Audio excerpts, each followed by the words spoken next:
વિષય ગણિત પાઠ 2 સ્વાધ્યાય 2.1નો પ્રશ્ન નંબર 8. નીચેનામાંથી સાચા ખોટા જણાવો. તો પહેલો પ્રશ્ન છે, શૂન્ય એ સૌથી નાની પ્રાકૃતિક સંખ્યા છે. તો ખોટું. શું કામ? તો કે શૂન્ય એ સૌથી નાની પૂર્ણ સંખ્યા છે. પૂર્ણ સંખ્યાની શરૂઆત હંમેશા ક્યાંથી થાય? તો કે 0 થી અનંત સુધી. તો શૂન્યનો સમાવેશ એમાં થશે પૂર્ણ સંખ્યામાં. બરાબર છે, એટલે વાક્ય ખોટું છે. બીજું છે, 400 એ સંખ્યા 399ના પહેલાં આવતી સંખ્યા છે. તો કે ખોટું. શું કામ? તો કે 399 પછી 400 આવે, પહેલાં આવે નહીં. 399 એ 400ની પહેલાં આવતી સંખ્યા છે એટલે. પછીનું, શૂન્ય એ સૌથી નાની પૂર્ણ સંખ્યા છે. તો કે સાચું. શું કામ? આપણે જોયું અહીંયા શૂન્ય એ સૌથી નાની પૂર્ણ સંખ્યા છે. પૂર્ણ સંખ્યાની શરૂઆત ક્યાંથી થાય? તો કે 0 થી અનંત સુધી. હવે પછીનું, 600 એ 599ના પછી આવતી સંખ્યા છે. સાચું.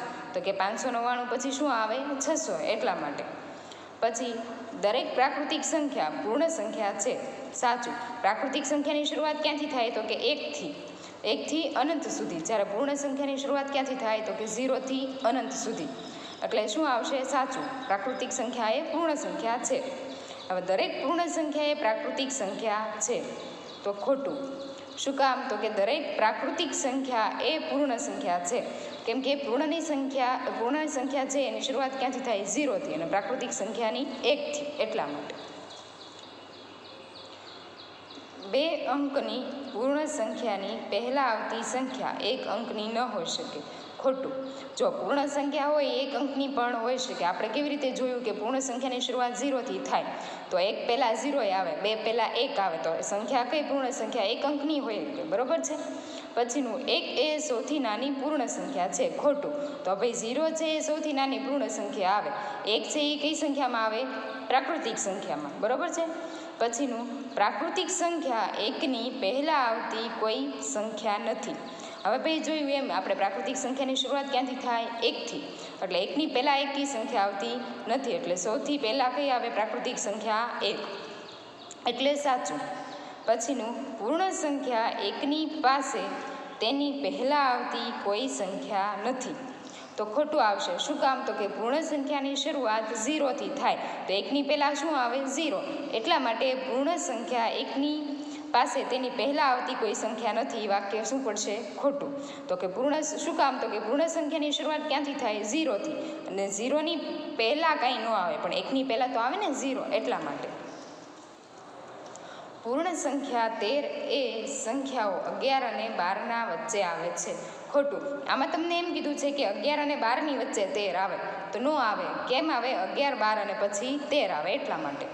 પછીનું, પૂર્ણ સંખ્યા 0 પાસે તેના પહેલાં આવતી કોઈ સંખ્યા નથી. તો કે સાચું.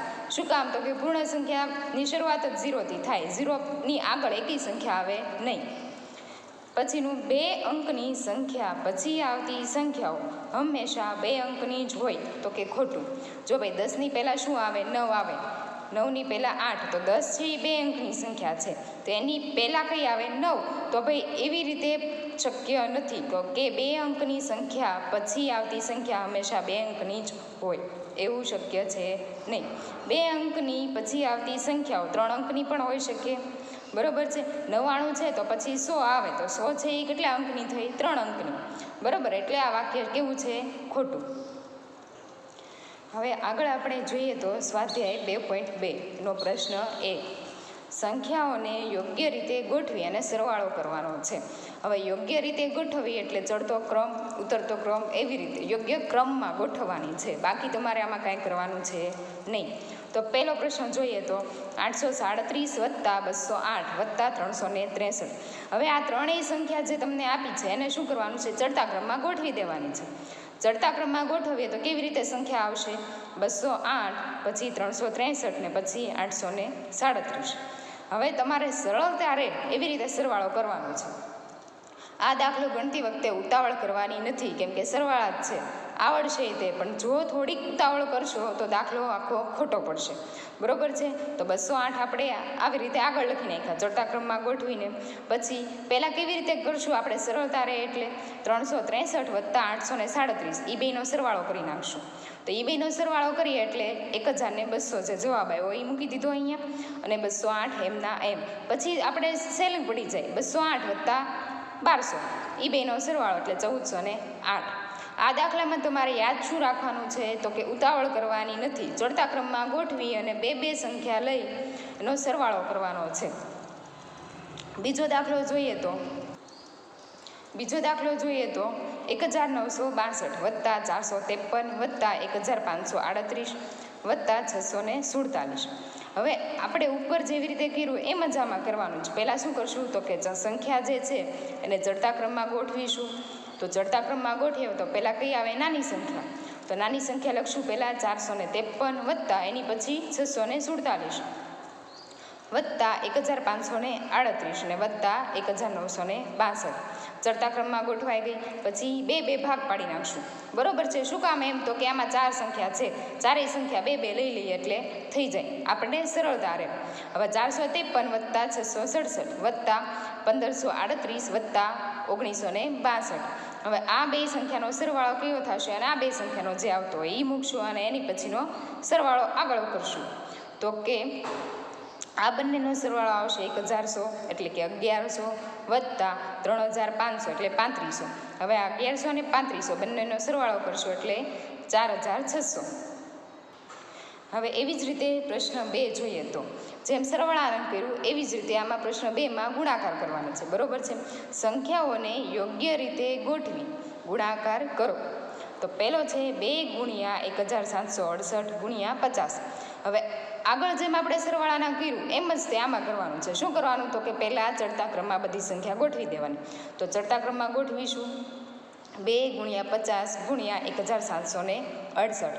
હવે આપણને સહેલું શું પડે તો કે 2 ગુણ્યા 50 વધારે સરળ પડે. એ બેનો ગુણાકાર કરવો હોય તો સીધો થઈ જાય. 2 પંચા 10, 0 1 છે એટલે અહીંયા મૂકી દીધો એટલે શું થશે 100. અને જેને ઘડી આગળ આવડતા હોય એ 50 ગુણ્યા 50 દુ 100 એવી રીતે મૂકી શકે. એને ગુણ્યા શું કરશું આપણે 1768. હવે આમાં તમારે ગુણાકાર કરવા બેસવાનું નહીં. શું કરવાનું તો કે આ 1768 છે એને ગુણ્યા 100 કરવાના છે.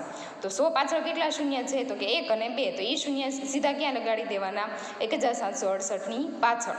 બરોબર છે? ફરીથી આ 100 છે એના કેટલા શૂન્ય છે 2, તો એની અહીંયા પાછળ લગાડી દેવાના. આ જે 1767 છે અહીંયા આગળ મૂકી દીધું. પછી 100ના જેટલા શૂન્ય હતા એ મૂકી દીધા. બીજો જોઈએ તો 4 ગુણ્યા 166 ગુણ્યા 25. તો આગળ કર્યું એવી રીતે જ કરવાનું છે. પહેલાં શું કરશું આપણે તો કે ચડતા ક્રમમાં ગોઠવીશું. ચડતા ક્રમમાં ગોઠવીએ એટલે પહેલાં કઈ સંખ્યા લેવાની, નાની.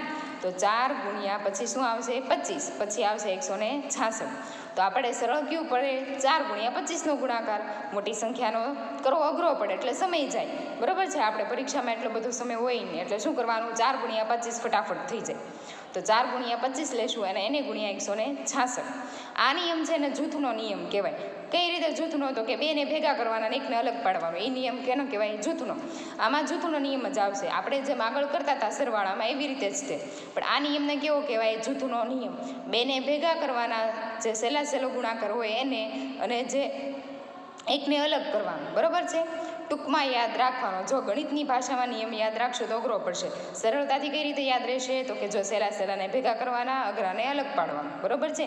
આ નિયમ શું કહેવાય તો કે જૂથનો નિયમ. 4 ગુણ્યા 25 ગુણ્યા 166. તો હવે 25 ચોક 100 અને ગુણ્યા 166. હવે આગળ જેમ કર્યું હતું આ દાખલામાં એવી રીતે જ કરવાનું છે. શું કરશું 166 આપણે મૂકી દઈશું. 100ની પાછળ કેટલા શૂન્ય છે તો કે 2, તો એ 2 શૂન્ય અહીંયા લગાડી દઈશું. બરાબર છે? આ બધું જે તમે દાખલા જે ગણાવે એ તમારે પાકી નોટમાં ઘરે એક વખત ગણવાના છે.